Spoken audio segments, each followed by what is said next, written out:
wassalatu wassalamu ala rasulillah wa ala alihi wa ashabihi wa mawala. Amma ba'du. Para santri semua yang cantik-cantik, yang ceria-ceria dan ganteng-ganteng, alhamdulillah pada sore hari ini bisa ketemu lagi untuk melaksanakan belajar. Mudah-mudahan apa yang kita kerjakan, kita lakukan selalu mendapat ridho Allah. Allahumma amin ya rabbal alamin. Pada sore hari ini kita akan cerita zaman dahulu, riwayat suatu hikayah yang mudah-mudahan hikayah ini nanti akan kita bisa ambil manfaat dan hikmahnya, begitu ya. Allahumma amin wa alamin. Diceritakan yaitu terkait dengan Lailatul Qadar. Apa itu Lailatul Qadar? Lailatul Qadar adalah malam kemuliaan yang lebih baik dari 1000 bulan. Alhamdulillah ya. Pada zaman dahulu diceritakan ada seorang pahlawan Islam, seorang juang pembela kebenaran. Saya membela pembela kebenaran bernama Samun ya, bernama Samun. Dia seorang yang luar biasa, membela kebenaran, membela barang benar, membela agama Islam, berjuang bertahun-tahun hanya bersenjatakan tulang rahang unta. Apa? Tulang rahang unta. Yang mana, jangan dijawab yang ini ya, yang mana tulang rahang itu ketika sahabat Samun itu dahaga atau ingin minum, dari tulang tersebut keluarlah air minum, keluarlah susu, sehingga beliau Samun bisa memenuhi dahaganya dengan minum dari senjata tersebut ya. Kemudian ketika beliau lapar atau ingin makan, keluarlah dari tulang rahang unta tersebut daging, sehingga beliau bisa memanfaatkan atau makan daging yang keluar dari tulang rahang tersebut. Paham ya? Jadi beliau luar biasa. Dan beliau seorang pahlawan, seorang pembela kebenaran, pembela agama Islam. Banyak dimusuhi oleh orang-orang kafir ya. Banyak orang-orang yang tidak suka dengan beliau, karena beliau seorang yang sakti mandraguna. Nanya nama sakti, ya sakti sih. Beliau adalah seorang yang sakti mandraguna. Inilah kembarannya. Bukannya orang percaya. Begitu beliau, karena kesaktiannya, kehebatannya, kelebihannya yang luar biasa, tidak bisa dikalahkan oleh orang-orang kafir, oleh musuh-musuhnya, berpuluh-puluh bulan, bahkan bertahun tidak bisa dikalahkan. Kebetulan musuh-musuh Samun, sahabat Samun itu adalah istrinya adalah orang kafir atau orang yang tidak baik ya, orang kafir. Sehingga orang-orang kafir itu yang memusuhi, yang sudah merasa tidak berdaya, tidak mempunyai kekuatan untuk mengalahkan beliau, sahabat atau Samun. Maka orang-orang kafir itu mendekati istrinya dengan membawa suatu janji, suatu imbalan dia bercerita mendekati istrinya Samun itu.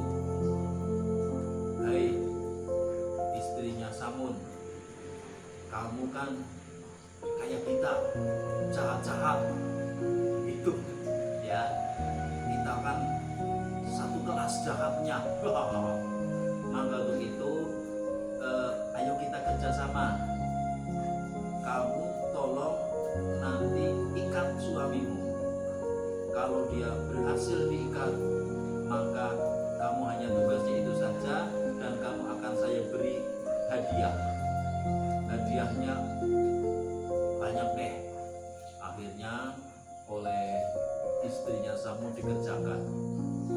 Begitu suaminya itu yang namanya saudara Samun sedang tidur, sang istri mendekati. Kemudian diikatlah tangan dan kakinya. Begitu setelah diikat tangan dan kaki, saudara Samun itu bangun. Begitu bangun, pengikat-pengikat yang ada di tangan dan di kaki semuanya keratak, lepas ya. Begitu lepas, sang saudara atau sahabat Samun itu bertanya, hai istriku, siapa yang mengikat aku? Istri menjawab, panggilannya apa ini kira-kira? Bapak ya, atau bang zaman pendekar ya akang. Aku yang mengikat, hai ayah. Aku ingin mencoba sejauh mana kekuatan dan kehebatanmu. Suami jawab, oh hanya itu. Ya, sudah nggak apa-apa. Gitu. Kemudian sang istrinya Samun itu lapor ke teman-teman kafirnya itu, wah aku tidak berhasil. Sudah saya ikat ternyata putus. Akhirnya oleh mereka teman-teman diberi tali yang panjang, tali yang besar dari besi, rantai ya. Diulangi lagi yang kedua kali. Begitu beliau sedang istirahat, tidur nyenyak, sang istrinya Samun itu mendekati lagi, tangan dan kaki diikatlah dengan rantai besi. Begitu tidur, tapi tidurnya tidak kayak kita ya. Kalau kita kan terus ya, tapi kalau Samun itu tidak. Nah begitu sudah diikat, waktu beliau bangun, pengikat-pengikat itu yang dari rantai besi keratak, putus semuanya. Keratak, putus. Sang saudara Samun bertanya lagi ke istri, siapa yang mengikat aku, hai istriku? Aku mas yang mengikat. Aku ingin mencoba sejauh mana kuat dan hebatnya suamiku yang ganteng. Wah, akhirnya ya sudah nggak apa-apa. Kemudian esok harinya istrinya beliau cerita menyampaikan lagi atas kerjanya pada teman-teman kafirnya itu, bahwa sudah dilakukan ternyata tidak berhasil.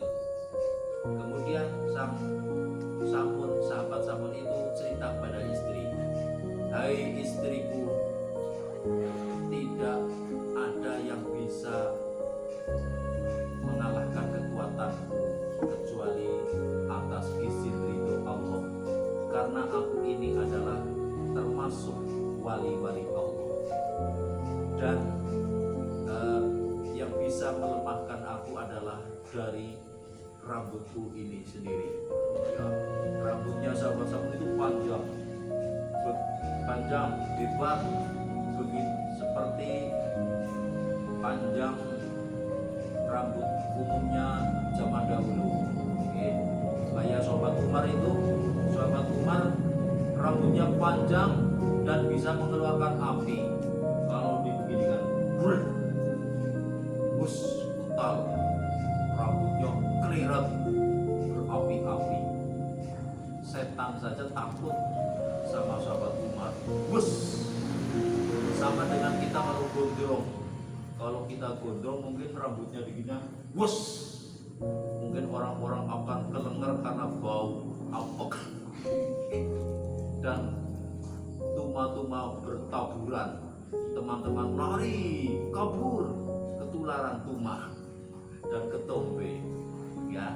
Jadi Samun itu menyampaikan ke istrinya atas kelemahannya dengan rambutnya, sehingga di malam berikutnya sang istrinya, karena dia adalah orang yang tidak baik, menggunakan kesempatan itu, yaitu rambutnya sang suami dipotong, kemudian untuk mengikat dua tangan dan kakinya. Begitu diikat, pagi harinya saudara Samun itu bangun keratap, ternyata ikatannya tidak bisa lepas, ikatannya kuat, sehingga bertanya, "Hei istriku, siapa yang mengikat aku?"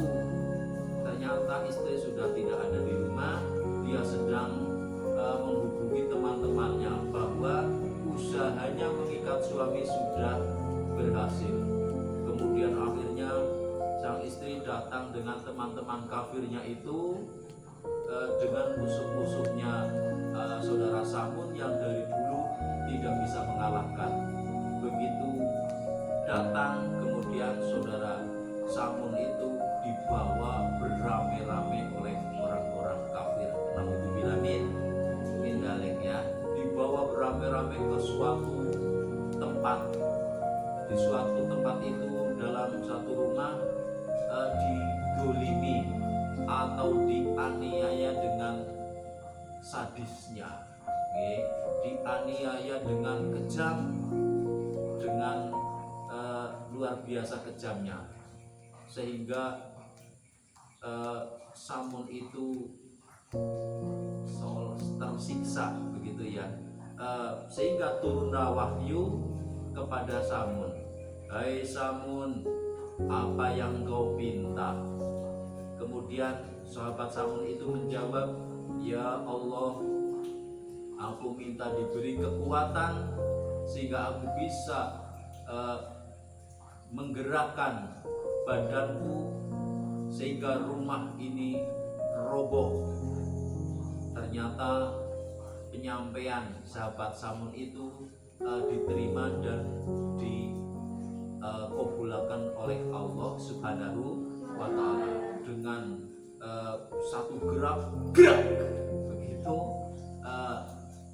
tiang rumah itu roboh sekaligus mengubur mereka, orang-orang kafir itu mati di dalam rumah tersebut begitu ya. Kemudian tubuh anggota-anggota badan saudara Samun tadi, karena sudah dianiaya, kembali menjadi sempurna. Kemudian beliau Samun setelah diselamatkan oleh Allah, kemudian beliau beribadah, di siang harinya berpuasa, di malam harinya mengerjakan sholat malam, kemudian hari-harinya digunakan untuk berjuang di jalan Allah Subhanahu wa Ta'ala. Para sahabat itu yang mendengar cerita ini dari Rasulullah bertanya sambil menangis, "Ya Rasulullah, bagaimana pahala dan kebaikannya beliau?" Nabi Muhammad SAW walau a'lam, menjawab walau a'lam. Akan tetapi kemudian beliau menjelaskan, menyampaikan bahwa barang siapa yang beribadah di malam Lailatul Qadar, maka ibadahnya itu lebih baik daripada beribadah selama 70.000 bulan. Dan barang siapa yang sholat di malam Lailatul Qadar, maka sholatnya lebih baik daripada berperang selama 1000 bulan, begitu ya. Jadi banyak hikmah yang bisa kita ambil dari hikayat beliau wali Allah yang berjuang di jalan Allah. Demikian ya apa yang saya sampaikan, mudah-mudahan bermanfaat dan kita bisa mengambil hikmahnya, bisa menggapai malam Lailatul Qadar, bisa beribadah di malam Lailatul Qadar. Karena beribadah sholat saja 2 rakaat di malam Lailatul Qadar adalah sama seperti wali Allah tadi yang namanya saudara Samud, berjuang melawan musuh-musuhnya orang-orang kafir selama 1000 bulan. Hanya 2 rakaat pahalanya kayak seperti orang yang berperang selama 1000 bulan. Kemudian beribadah di malam Lailatul Qadar lebih baik daripada beribadah selama 70.000 bulan. Ya, luar biasa malam Lailatul Qadar. Untuk itu mudah-mudahan kita bisa memanfaatkan dengan baik ibadah di malam Lailatul Qadar. Allahumma amin. Demikian, mudah-mudahan bermanfaat. Terima kasih atas perhatian. Wassalamualaikum warahmatullahi wabarakatuh.